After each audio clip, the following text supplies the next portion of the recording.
Dios les bendiga, hermanos y amigos. Les saluda una vez más su servidor en Cristo, Libardo Figueroa, de Púlpito Virtual, y aquí estamos trayéndote personajes.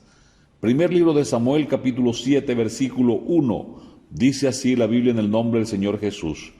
Vinieron los hijos de Kiriat Jearim y llevaron el arca de Jehová y la pusieron en la casa de Abinadab, situada en la colina, y santificaron a Eleazar su hijo para que guardase el arca de Jehová. Mi Señor Jesús, a ti una vez más te alabo y te doy las gracias por darme el honor de servirte, mi Rey. Recibe mi vida como una ofrenda. Hoy te ruego que tu palabra, al llegar a cada oído, sea una enorme bendición como es tu santa voluntad. En el nombre del Señor Jesús. Amén. El personaje que tenemos en el día de hoy se llama Abinadab.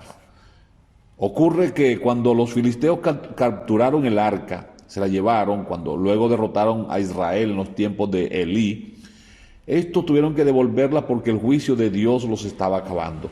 Habían heridos y muertos y los ídolos de ellos habían sido hechos pedazos. Entonces tuvieron por consejo que devolver el arca a la tierra de Israel. La colocaron en un vehículo que era llevada por unas vacas y éstas llegaron a la tierra de Israel y los de Kiriat Jearim, entonces por temor al saber lo que había pasado en la tierra de los filisteos, la llevaron a la casa de este hombre Abinadab en una colina, y un hijo de Abinadab llamado Eleazar fue consagrado para que fuera sacerdote y ministrara ante la presencia del arca, porque el arca representaba la presencia misma de Dios en la tierra de Israel.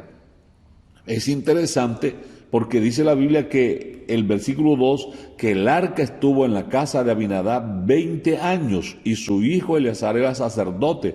Pero me llama la atención que la NTV dice en el versículo 2, el arca permaneció en Kiriat Jearim mucho tiempo, 20 años en total. Durante ese tiempo todos los israelitas se lamentaban porque parecía que el Señor los había abandonado. Oiga, tenían el arca del Señor en su casa, tenían a un hijo como sacerdote, pero la presencia de Dios no se hacía sentir. Dios no hizo nada a favor de ellos, en consecuencia, en contraste, con lo que pasó en la casa de Obed-Edom. Es lamentable en muchos hogares donde tienen la Biblia, donde vienen a culto, donde tienen cargo, pero en su casa no se ve que la presencia de Dios esté. No se ve prosperidad por ninguna parte, porque es que se acostumbraron a hablar mal, a tener las cosas de mala manera, a tener en poco las cosas de Dios. Eso se llama pecado de profanación. En cambio, en la casa de Obed-Edom había bendición. Él y todos los suyos fueron bendecidos. ¿Qué ha hecho Dios en tu vida? ¿Qué diferencia hay entre tu hogar y el hogar de los que no son cristianos? Incluso hay personas que no son cristianas y envían sus ofrendas y envían sus diezmos y Dios los bendice y les va bien. Y tú que ofrendas y diezmas, pero como lo haces con amargura, con resentimiento, de mala manera, por eso no te va bien. Deja de estar hablando mal de alguien en tu casa. Deja de odiar, deja la amargura. Adora. Si vas a ser cristiano, sé cristiano de todo corazón. Vive consciente delante de quién estás, que Dios está presente.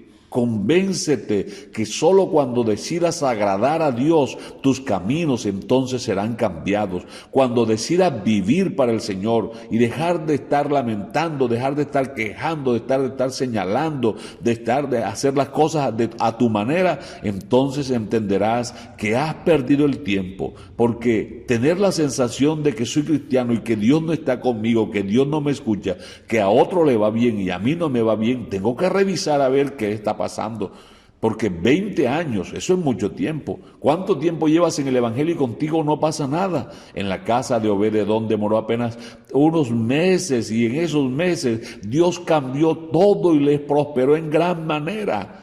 ¿Cuál es la diferencia entre la casa de Abinadab y la casa de Obed-Edom? Si era la misma arca, si era el mismo Dios, pues el corazón de los que estaban en la casa. Aunque Eleazar era sacerdote allí, eso no le agradó a Dios, no fue agradable, aunque no murió, pero no hubo prosperidad. Y acuérdate que la bendición del Señor es la que enriquece y no añade tristeza con ella. ¿Qué ha hecho Dios para ti en tu vida durante el tiempo que lo estás siguiendo? ¿Has testificado de Él?